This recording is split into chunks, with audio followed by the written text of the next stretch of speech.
ছাগলীকেইটা দেখিছে নহয় এয়া কলডিল আনিলোঁ পাৰি আৰু এতিয়া আছে বতৰটো একেবাৰে ডাৱৰীয়া এতিয়া যাওঁ পাত অকণ কাটোগৈ ছাগলীৰ বাবে আৰু যিহেতু ভাগিন ছোৱালীজনী আহিছে তাই বহুত শাক পাচলি নাখায় তাকে ভাবিলোঁ তাইক আজি কলডিল খাম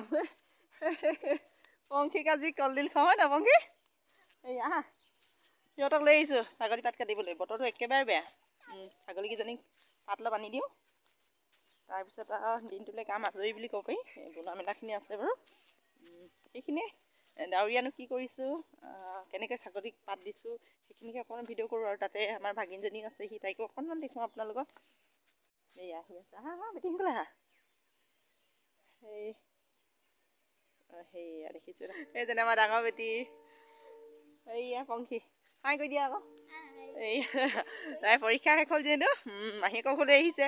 তাই এতিয়া কবি নাখায় বেঙেনা নাখায় বহুত শাক পাচলি নাখায় মাছ মাংসও খুব কম খায় আৰু তাইৰ কাৰণে মই কলডিলকে পাৰিলোঁ আৰু যিহেতু কলডিল আছে ঘৰত 3-4টামান আছিলে ভীমকলৰ কলডিল পৰি তাই 2টা পাৰিলোঁ এতিয়া আৰু 2টামান আছে সেইকেইটা পাছত খাম আৰু কেতিয়াবা পাছত খাম সেইকেইটা কল সম্পূৰ্ণ থোকাটো পৰাগৈ নাই যিহেতু আৰু এতিয়া আহি আছোঁ দেখিছে নহয় ইফালে বতৰটো একেবাৰে ডাৱৰীয়া বাহনিৰ তলে আহি আছোঁ ছাগলী পাত অকণমান কাটোঁ ছাগলীকেইজনী যিহেতু লঘোণত থ'ব নোৱাৰি ডাৱৰীয়া মেলি দিলে হয় তথাপিও বতৰ বেয়া যিহেতু য'লে ত'লে যাবগৈ পোৱালি লগা ছাগলী যিহেতু পোৱালি আছে সিহঁতকো পোৱালিকেইজনীকো লৈ আহিছোঁ মই অকণমান দেখুৱালোঁ যিহেতু পাত কাটিবলৈ আহিছোঁ বুলি বতৰটো বৰষুণ পেলালেই অকণমান খৰ কৰোঁ পাতখিনি কাটি আনো আৰু এইখিনি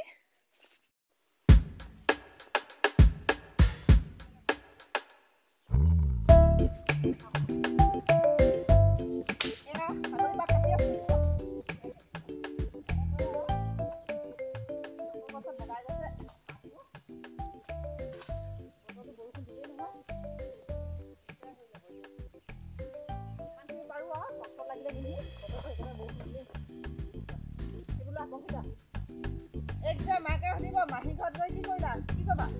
ছাগলী